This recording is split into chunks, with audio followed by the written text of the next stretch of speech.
Halo guys, apa kabar kalian semua? Semoga kalian sekeluarga selalu sehat dan dalam lindungan Tuhan ya. Semoga dilancarkan juga rezekinya. Di video kali ini, Mince akan bawain alur cerita film yang berjudul Unfaithful. Film yang dirilis tahun 2002 ini menceritakan tentang seorang tante binor yang tidak sengaja bertemu dengan berondong muda di jalan. Tanpa dia sadari, pertemuan itu adalah awal dari kehancuran keluarganya. Sebelum mulai ke videonya, jangan lupa untuk support channel ini dengan cara like, comment, share, dan subscribe. Jangan lupa buat nyalain notifikasi juga biar kalian gak ketinggalan video-video terbaru dari kita. Ya udah, tanpa berlama-lama lagi, langsung saja kita masuk ke alur ceritanya.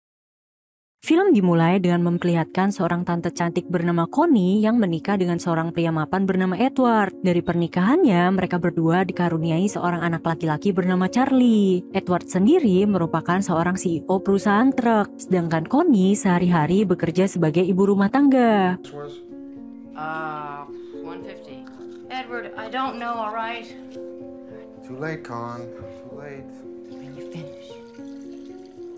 How do I look? Promise I do that stuff for the auction. Someone's got a birthday coming up. Driving in bonkers.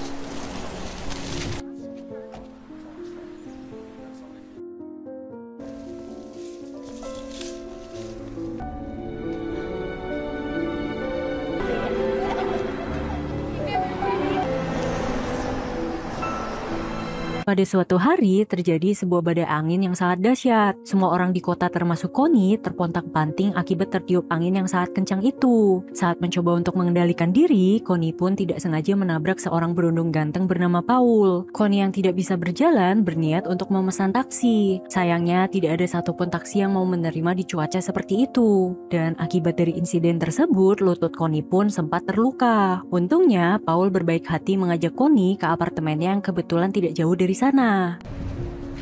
Come on! Allez, one more!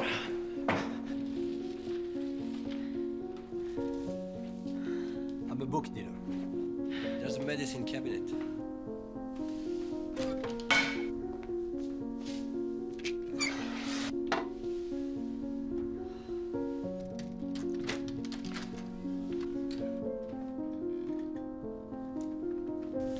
I used to, when I was young, run a sculpture and he's living in Paris, so that's cool. Can I use your phone? Sesampainya di apartemen, Paul pun langsung membersihkan dan mengobati kaki Connie. I love you. Bye. And I'm late. I have to go. Sure you can. Souvenir. Okay, now the second shelf.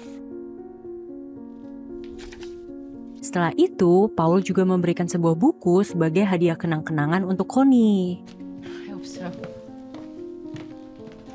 Hey, come back if you need more books or medical attention.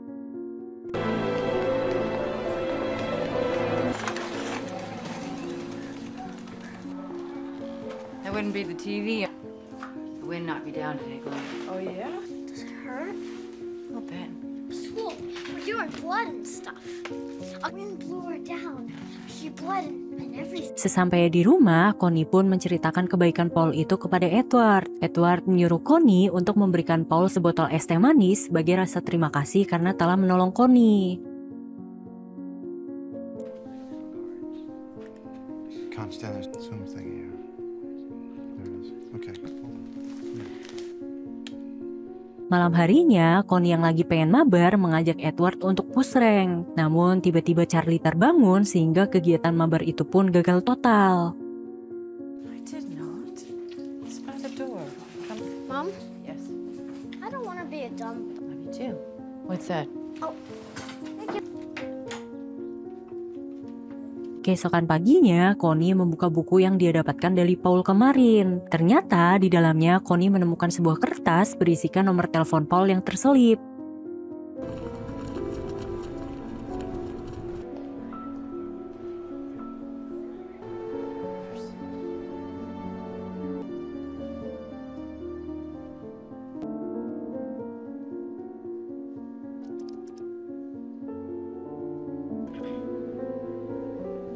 Hi, this is Connie pun akhirnya memberanikan diri untuk menghubungi Paul. Connie berterima kasih sekaligus meminta alamat Paul untuk mengirimkan bingkisan. Namun, Paul malah merayu Connie dan mengajaknya untuk ngopi di apartemennya. Yeah, take a break.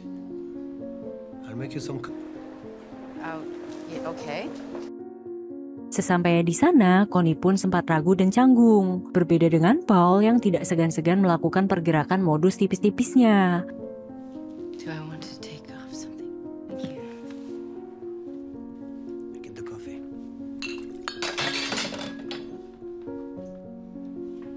Close your eyes. Hard chicken makes me cough. Dan perlahan mereka berdua pun mulai menikmati waktu kebersamaan mereka. Connie yang tidak ingin kelamaan terbawa suasana akhirnya memutuskan untuk pulang. Hey, what a surprise.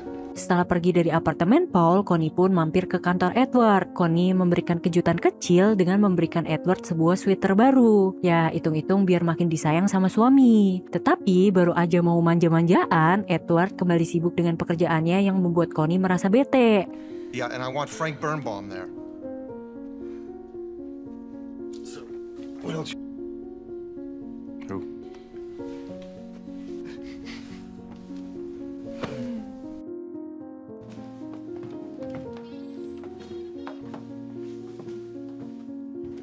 Keesokan harinya, Connie pun akhirnya kembali mendatangi apartemen Paul. Dari pertemuan ini, mereka berdua pun menjadi semakin mengenal satu sama lain lebih dalam lagi. Mereka berdua mengobrol bahkan sambil berdansa tipis-tipis. I don't know, would you?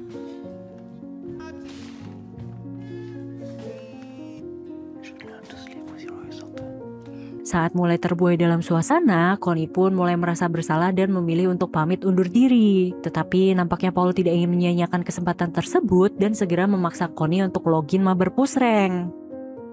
Dalam perjalanan pulang, Connie pun hanya bisa menangis dan menyesali perbuatannya.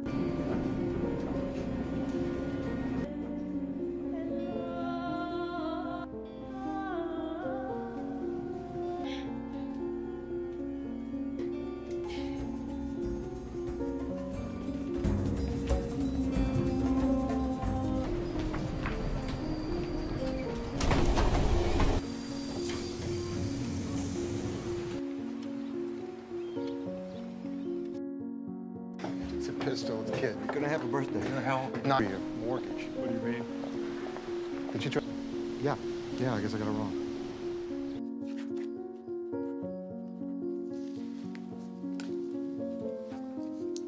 You know, the usual stuff. Con? I'm just feeling silly.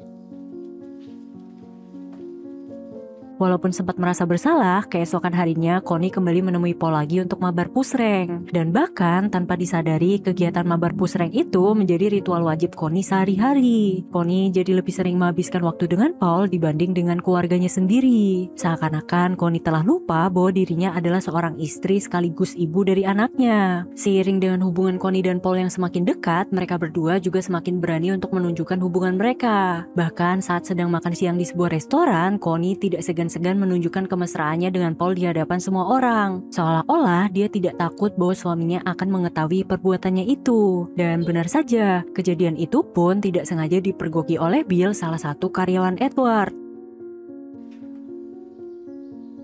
Will I be hungry? Sementara itu, Edward yang merasa bahwa hubungannya dengan Connie semakin menjauh, mencoba untuk memperbaikinya. Edward mengajak Connie untuk makan siang bersama. Tetapi, Connie menolak dengan berbagai macam alasan, dan pada akhirnya Connie mengatakan bahwa dia ada janji treatment di salon langganannya. Edward yang mulai merasa curiga dengan tingkah laku aneh Connie, mencoba untuk mengkonfirmasi ke salon langganan Connie. Betapa terkejutnya Edward saat pihak salon mengatakan bahwa hari itu tidak ada appointment atas nama Connie. As you have any art.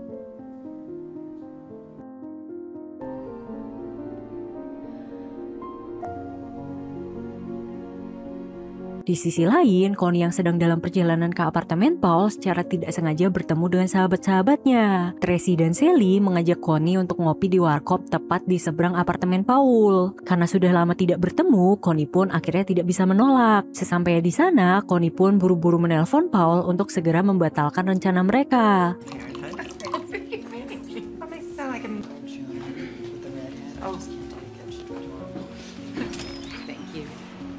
Sialnya, Paul juga sudah terlanjur sampai. Mereka berdua akhirnya melakukan permabaran pusreng hari itu di toilet warkop. Dan setelah itu, Connie pun nongki bersama dengan teman-temannya seolah-olah tidak terjadi apa-apa.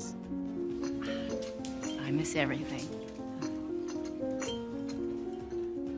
Oh, you would not. Oh, so why not? My horizons. It'd be like taking a pottery. Finds out or someone falls in love and it ends disastrously. And it's the one thing in my life I would undo if I could.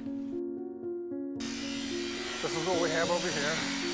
Di tempat kerjanya, Edward memecat Bill secara tiba-tiba. Bill yang tidak terima dengan keputusan Edward akhirnya mengatakan bahwa dia pernah melihat Connie yang sedang mesra-mesraan dengan pria lain di sebuah restoran. Bak disambar petir di siang bolong, Edward pun syok sampai tidak bisa berkata apa-apa. Edward kemudian memutuskan untuk menyewa seorang detektif swasta untuk membuktikan hal itu. I want you to follow my...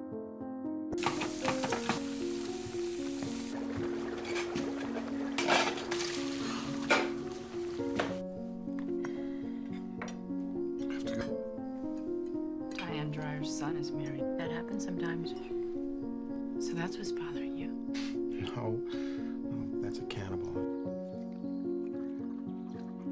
Keesokan paginya, Edward harus pergi dinas keluar kota.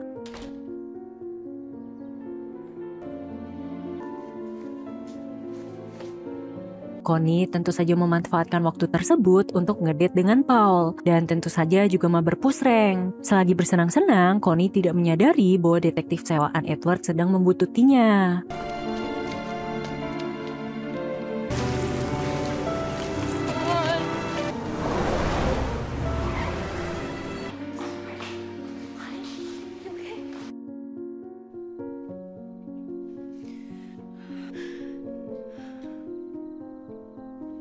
Crying, Mom. Dad will be home tomorrow. Setelah Edward pulang, detektif pun memberikan foto-foto Connie beserta dengan biodata lengkap Paul.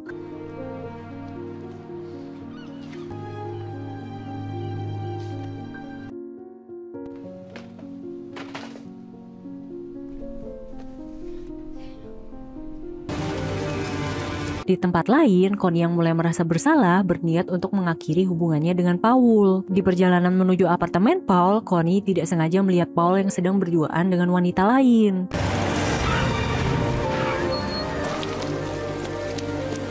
Connie pun kemudian mengikuti mereka untuk memastikan bahwa pria tersebut adalah benar Paul. Connie yang merasa dikhianati akhirnya tidak bisa memendam rasa emosinya lagi. Karena tidak ingin menimbulkan keributan, Paul pun akhirnya membawa Connie pulang ke apartemennya. Dengan skill buayanya, Paul pun berusaha untuk merayu dan menenangkan Connie. Bahkan saking ahlinya, Paul berhasil mengajak Connie untuk mabar pusreng lagi.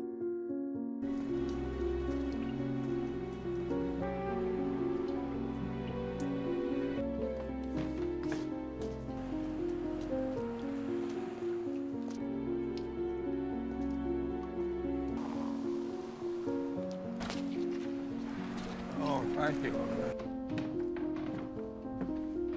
Beberapa saat kemudian, Edward pun datang ke apartemen Paul. Edward memperkenalkan dirinya sebagai suami sah Connie. Walaupun sedikit panik, Paul pun berusaha tenang dan mengizinkan Edward untuk masuk.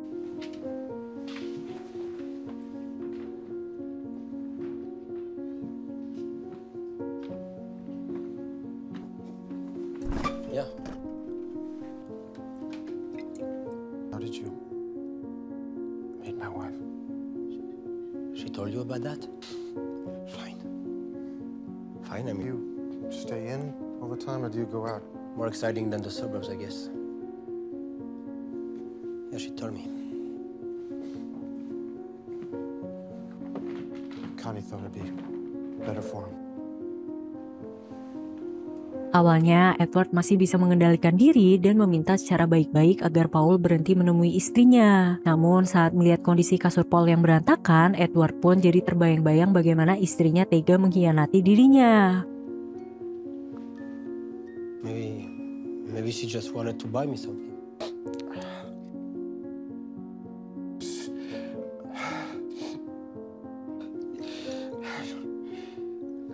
Edward pun tidak bisa menahan emosinya lagi dan mengirimkan Paul ke dunia anime.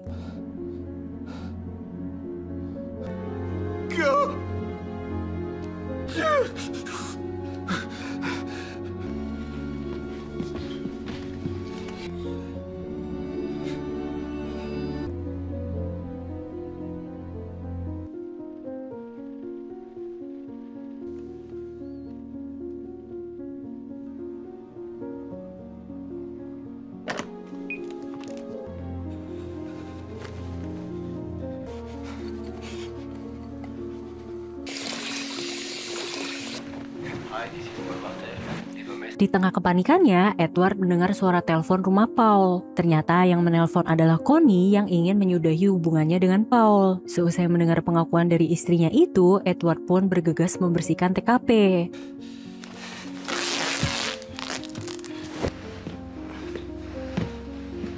Tidak lupa dia juga menghabis jejak telepon Connie yang tersimpan di telepon milik Paul.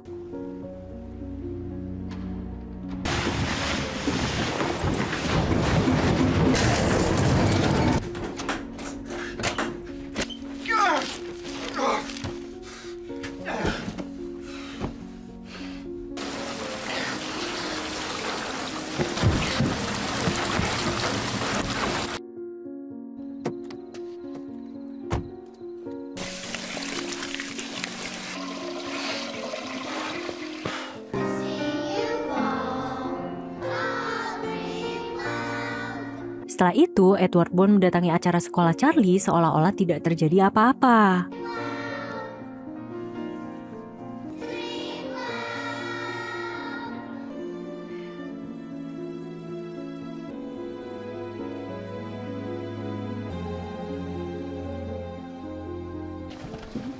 Wasn't he great, Edward?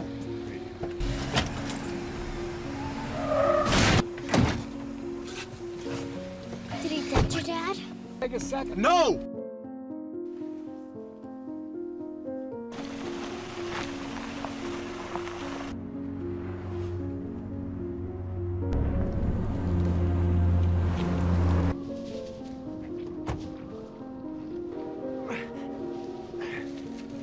Dan saat tengah malam, Edward pun diam-diam membuang jasad Paul ke tempat pembuangan sampah.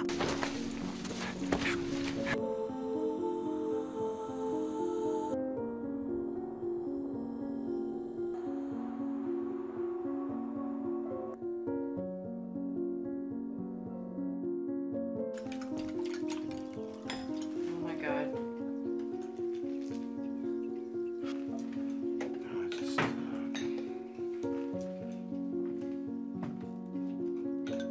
Of course I like it here. Yeah, fine. Anywhere.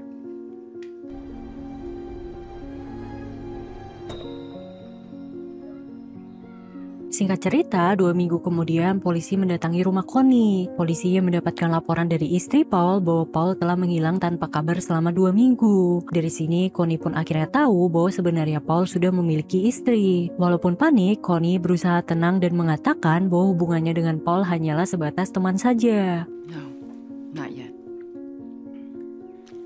Anyway, thanks for your time.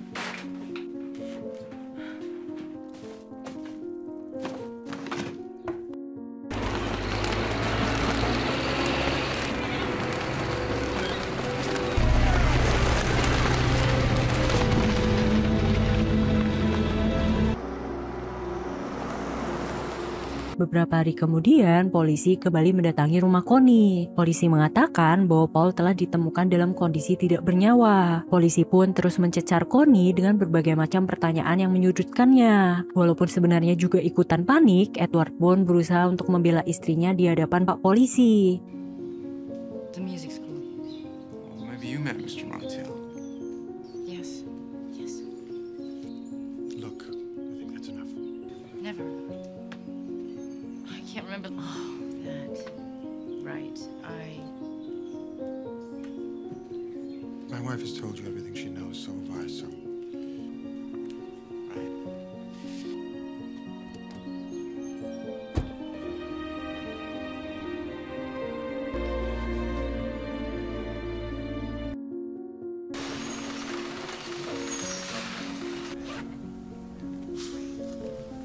Keesokan harinya, Connie tidak sengaja menemukan foto dirinya dengan Paul di kantong baju milik Edward. Connie pun akhirnya sadar bahwa selama ini suaminya telah mengetahui tentang perselingkuhannya.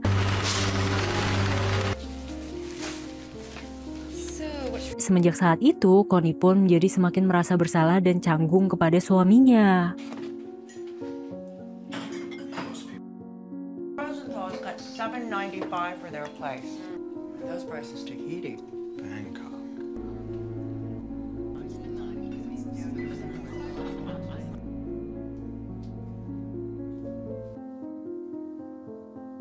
What did you do? Did you hurt him?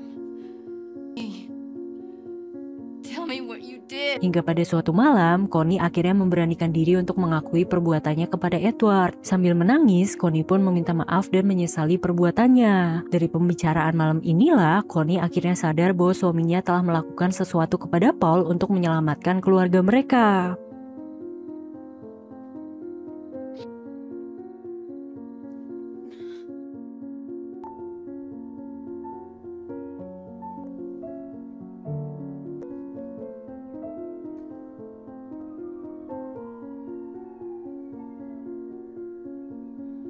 Keesokan paginya, Connie menemukan pajangan bola salju hadiah dari suaminya yang sempat dia berikan kepada Paul. Edward membawa pulang pajangan tersebut setelah dia pakai untuk menghabisi Paul. Di dalamnya terdapat sebuah tulisan yang menyadarkan Connie betapa Edward sangat menyayangi dirinya.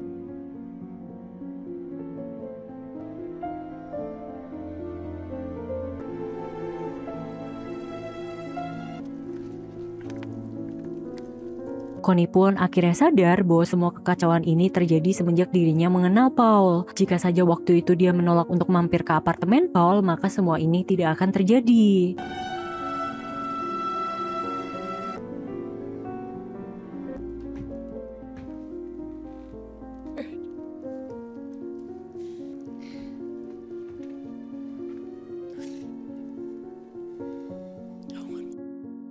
Di akhir film, demi menyelamatkan keluarga mereka, Connie dan Edward memutuskan untuk memulai semuanya lagi dari awal dengan berpindah ke kota lain. Dan film pun selesai. Ya, memang yang namanya penyesalan akan selalu muncul di akhir. Kalau di awal, namanya pendaftaran. Oke, segitu dulu video kali ini. Semoga kalian terhibur dengan alur filmnya. Last but not least, buah kelapa, buah manggis. Jangan lupa subscribe ya manis. Thank you for watching and see you on the next video. Bye-bye guys.